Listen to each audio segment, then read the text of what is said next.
nota del domingo. Horacio Berbitsky.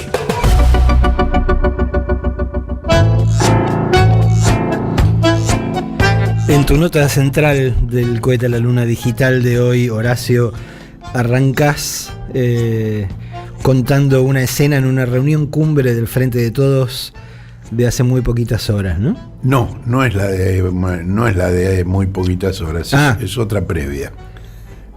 Una de las principales voces del Frente de Todos hizo una referencia a las elecciones del 2023. Y otra de las voces principales del Frente de Todos le respondió: no me hablen del 2023. Por ahora hay que pensar cómo vamos a pasar el 2022. Ahora, por supuesto, esto no puede estar ausente del último diálogo que ocurrió ayer. Ayer hubo otra reunión donde no hubo 3 sino 2 de las principales voces del Frente de Todos. Pero digamos que nunca antes había quedado tan clara la duda sobre la conclusión del mandato iniciado en diciembre del año 19. Su interrupción antes de tiempo ya ocurrió 2 veces en las 4 décadas de democracia.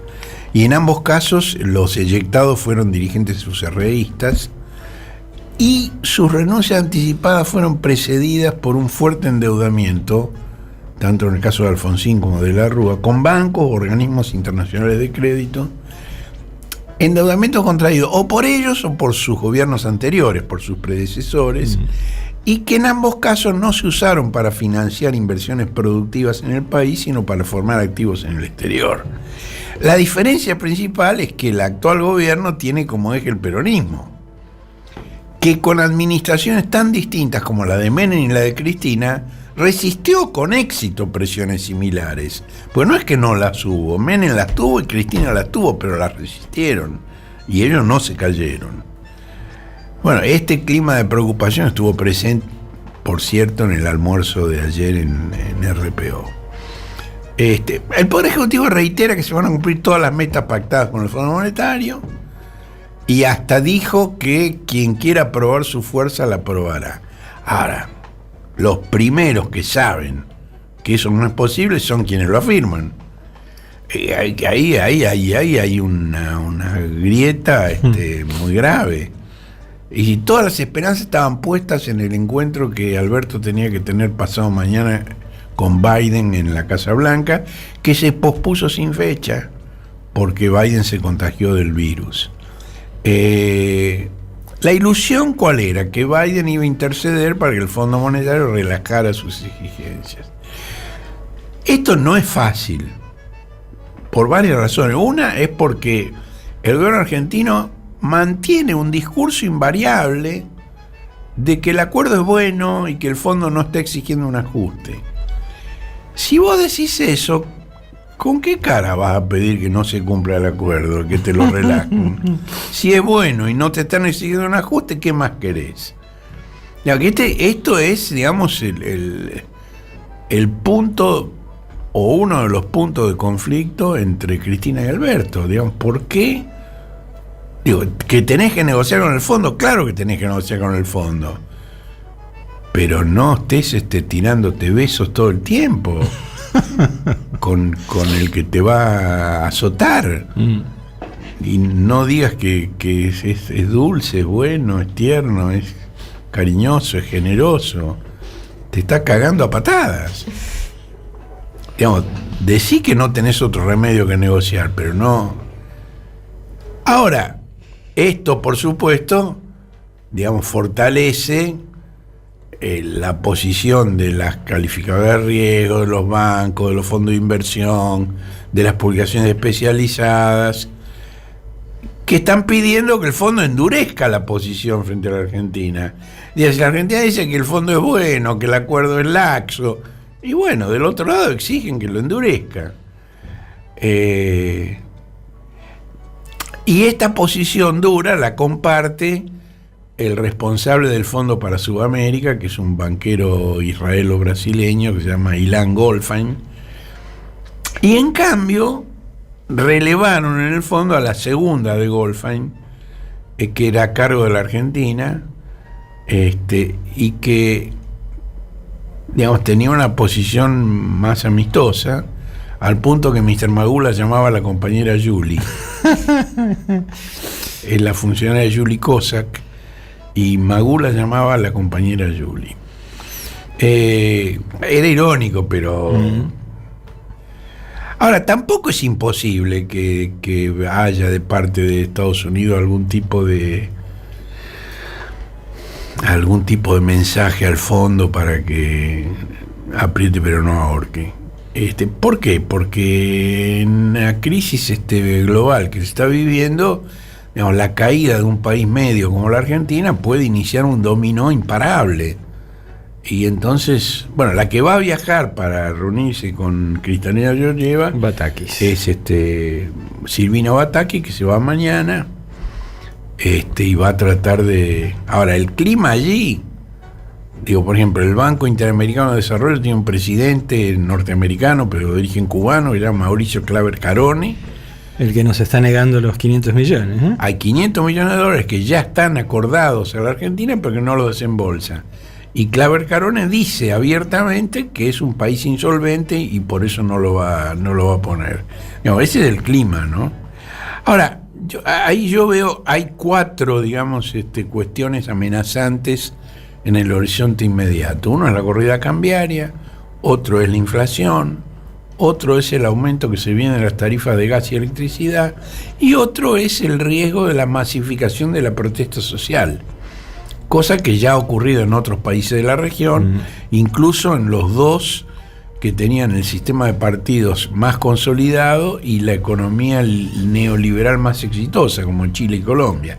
Y ahora, digamos, en Perú hay que ver cuánto va a durar Pedro Castillo, y recordemos que en Perú los 5 predecesores de Pedro Castillo o fueron presos o tuvieron que renunciar antes de terminar el mandato, y uno incluso se suicidó cuando iban a detenerlo por denuncias de corrupción.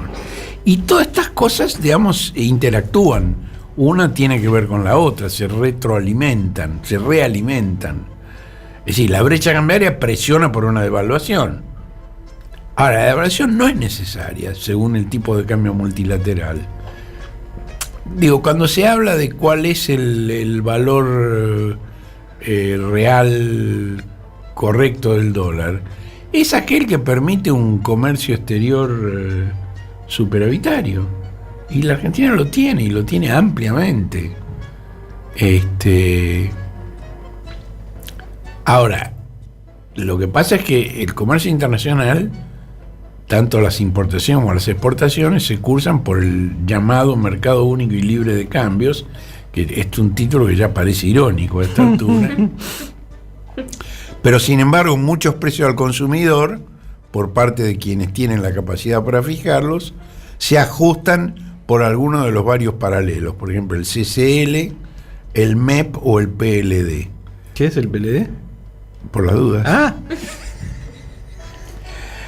Bueno, el avance de la inflación refuerza el clima de vísperas devaluatorias.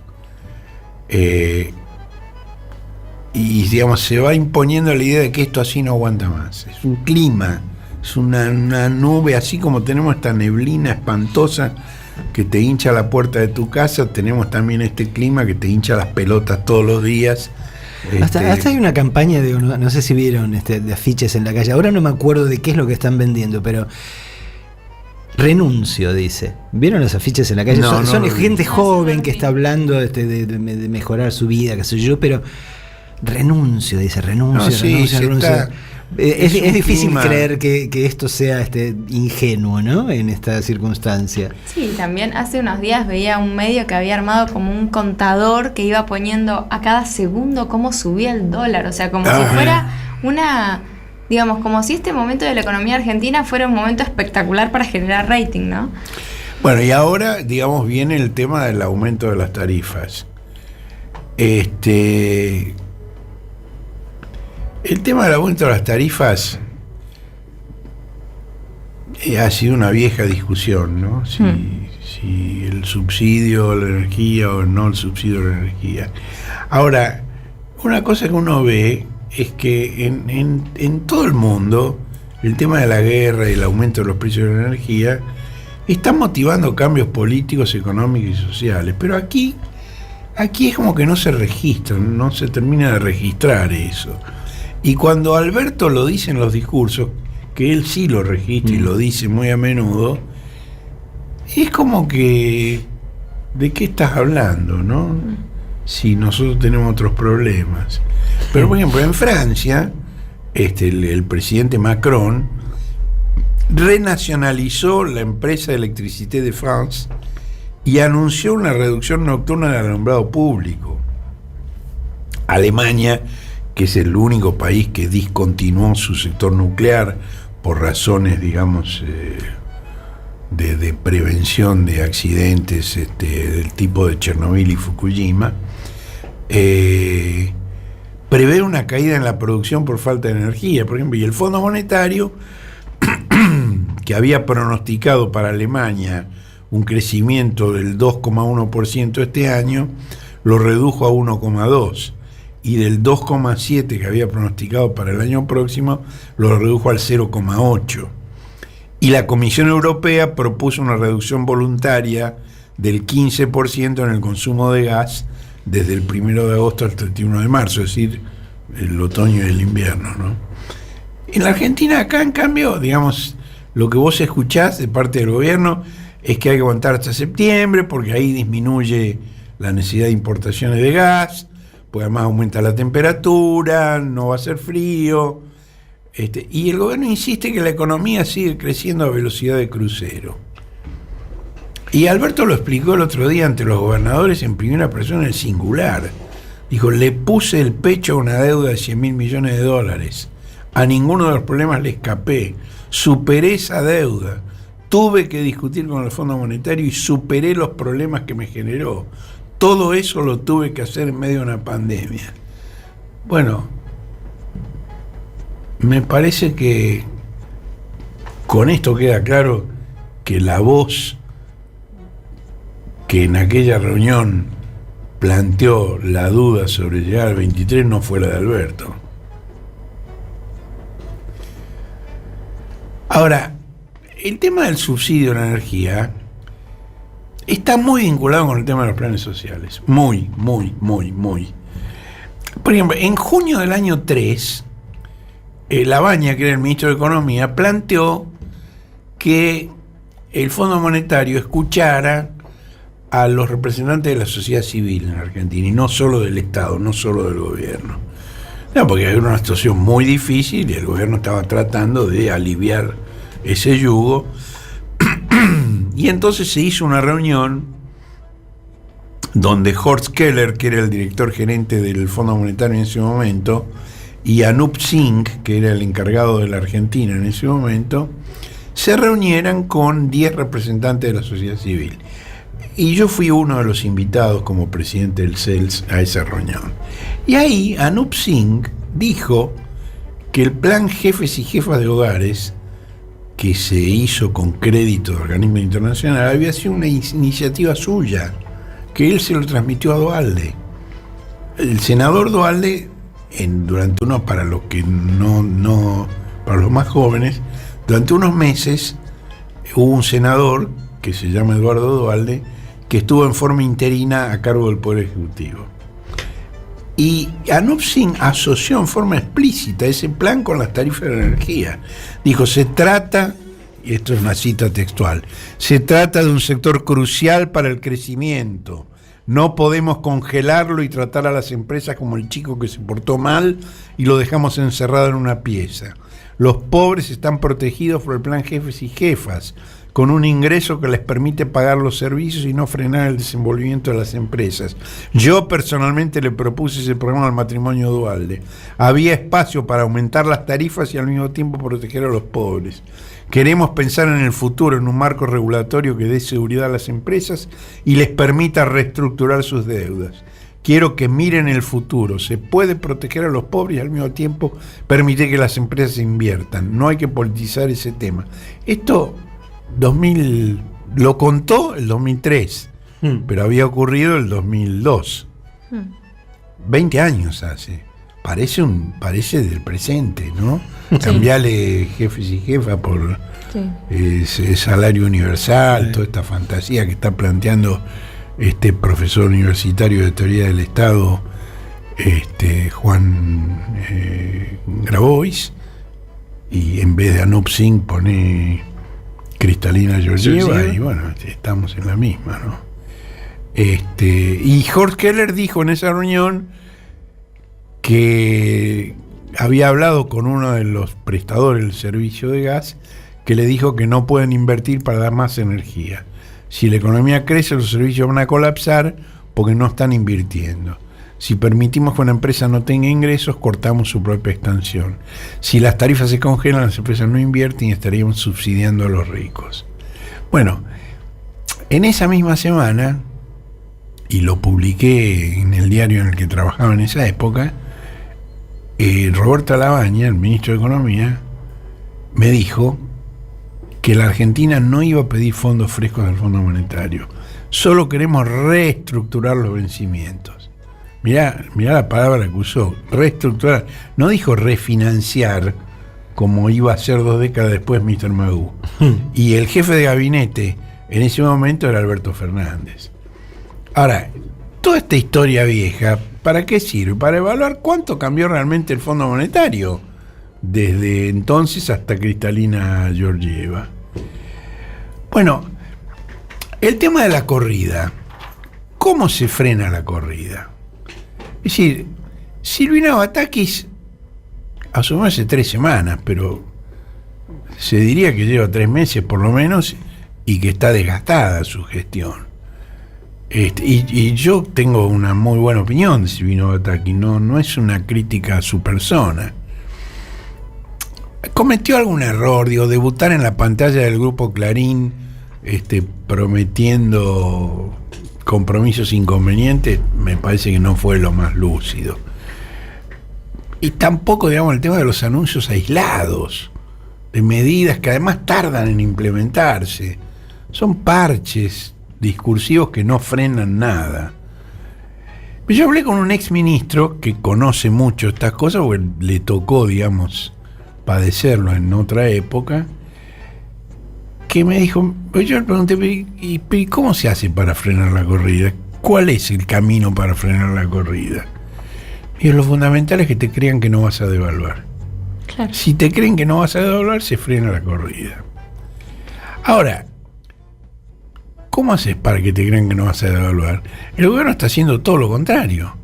El dólar turista, las versiones sobre un dólar chacarero, la rebaja temporal de las retenciones para propiciar la liquidación de, no sé si son 14.000 o 20.000 millones de dólares pendientes de cereales, van en el sentido contrario, son formas de devaluación. Hay también paradojas, todo el grano almacenado en silo bolsa se desvalorizó, porque su precio internacional está cayendo. Ahora, eso, en vez de apurarlos para que liquidar, refuerza la presión devaluatoria, porque quieren compensar con la devaluación lo que pierden por el precio. Y es un círculo vicioso. Ahora, si esta caída que ya ocurrió con la soja se ocurre también con otros cereales como el trigo, y si hay indicadores de que no es transitorio, sino que va a seguir bajando, bueno, tal vez cambie el cuadro. Es decir, en ese sentido, el acuerdo entre Rusia y Ucrania para permitir la exportación de los 22 millones de toneladas de trigo y otros granos ucranianos que están bloqueados por la guerra, hace bajar los precios. Y bueno, tal vez los chacareros argentinos empiecen a hacer fila para vender. Pero, por ahora no ha ocurrido eso, ¿no? Por otro lado están estas señales contradictorias que vos decís del gobierno acá, que parece que están pensando en devaluar, pero además de esto también están saliendo a inventar pactos que no existen, ¿no? Están saliendo a decir que están tirando la toalla cuando no necesariamente ha ocurrido. No es cierto para nada. Vos fijate, ahí se planteó que Axel Kicillof había dicho que necesitaban ayuda de la oposición. Y Axel nunca pidió ayuda. Usó la palabra, pero en un contexto irónico. Mira, lo mejor es escuchar directamente lo que dijo Axel al respecto. Me parece que quienes no tuvieron ni pandemia ni guerra, y así todos rompieron todo, me parece que hoy deberían tener un poco más de humildad. Nadie dice que tienen que hacer, ellos a veces nos dicen barbaridades a nosotros. Yo no quiero decir ninguna barbaridad. Solamente le pido respeto a un pueblo que sufrió sus políticas. Solamente les pido conciencia y responsabilidad cuando se ponen a hablar desde la tele. Y solamente les pido coherencia cuando vienen a decir que van a hacer exactamente lo contrario que hicieron cuando tuvieron la oportunidad. Simplemente eso. No pido nada más que eso. Nosotros no somos ni del odio, ni de la agresión, ni de la violencia. Pero creemos que la única verdad es la realidad. Y 4 años vivimos de esa desgracia. Y hoy necesitamos ayuda, también de nuestra oposición. Así que eso es simplemente lo que venimos a pedir. Esa es la ayuda que pidió. Que no jodan. Que se dejen de hablar. Que se dejen de hablar pelotudeces, ¿viste? Esa es la ayuda que pidió. En torno de eso, la trifecta mediática armó toda una historia, ¿no? Operación se le llama, ¿no? Operación, exacto. Uh-huh. Ahora, bueno, el otro tema, digamos, que estuvo, digamos, dando vueltas es la reunión que tuvo Alberto con un grupo de intendentes en Pila, siempre acompañado por la sonriente, infaltable, aspirante a la utopía vicepresidencial Victoria Tolosa Paz. Ahí dicen que Alberto se quejó de quienes voltearon a Mr. Magoo y ahora apoyan a Batakis, que plantea prácticamente lo mismo, lo cual me parece prematuro decir que Batakis plantea lo mismo que Mr. Magoo. Digamos, el tema que Alberto conoce bien, pero que no termina de asumir, es que Mr. Magoo lo engañó a él personalmente con el tema de la reestructuración, que en realidad era una refinanciación. Uh-huh. Y Alberto lo sabe, pues se lo dijo en la cara. Y Magoo le dijo, no, bueno, pero yo dije, vos lo que pasa es que no me entendiste. Y Alberto dijo, yo soy un abogado, no un economista, vos no me explicaste cómo era esto. ¿Qué es lo que te había explicado? Que estamos tomando más deuda. Uh-huh.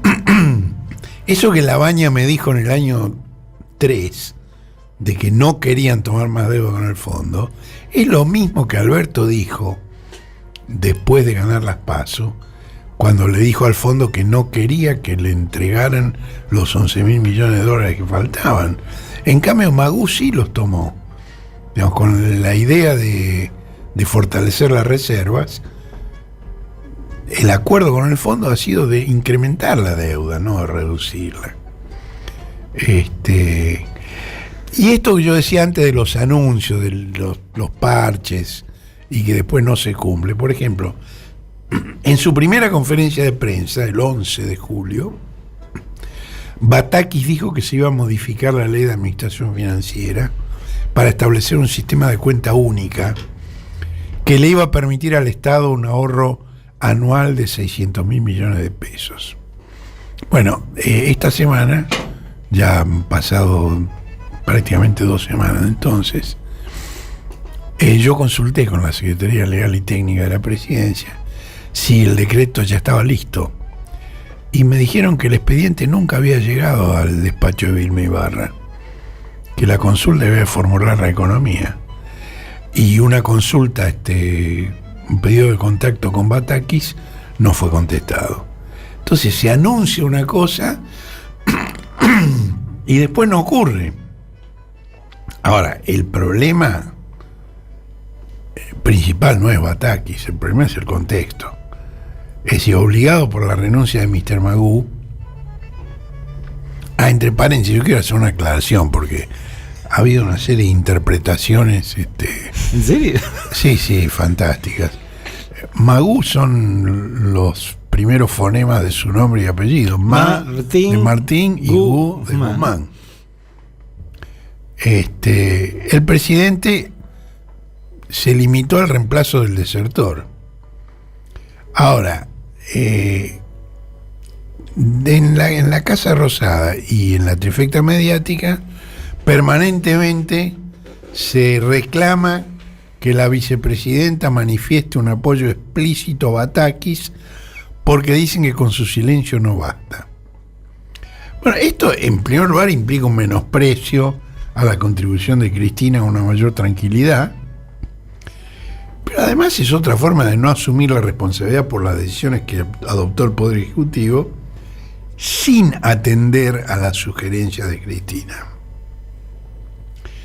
Ella, pero no solo ella, prefería una reestructuración más amplia del gabinete para darle mayor envergadura política. Ahora, la concepción del presidente sobre la autoridad no lo permitió. Así como esmeriló las aristas más filosas del actual jefe de gabinete, Juan Mansur. Ustedes se acuerdan que empezó con una hiperactividad y poco después ya estaba empantanado. Ahora, Sergio Tomás Massa aspiraba a reemplazar a Mansur y a concentrar bajo su mando a todo el equipo económico, incluyendo el Banco Central y la FIP.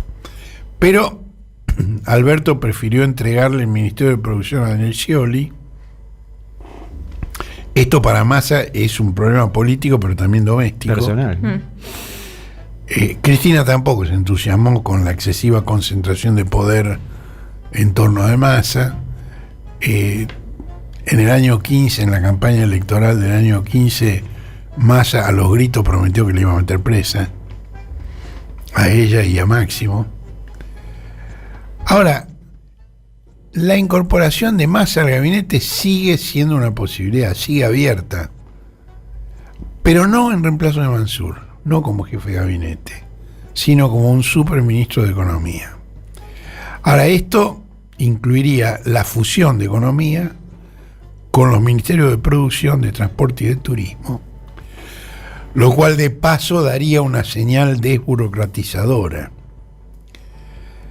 Y desde ahí la tarea principal de Massa sería renegociar el acuerdo con el Fondo Monetario, cosa que hay un cierto consenso que nadie más que él podría cumplir. Y alguien que todavía alienta esa alternativa lo explica con 5 palabras: porque él es de ellos. Ahora, esta movida incluiría necesariamente el redimensionamiento de Batakis a secretaria de Hacienda, la promoción de un nuevo jefe de gabinete que podría ser Jorge Milton Capitanich, el regreso de Mansur a Tucumán y el de Scioli a la embajada en Brasil. Bueno, basta enumerar las piezas que deberían cambiar de sitio para recordar que posible no es sinónimo de probable.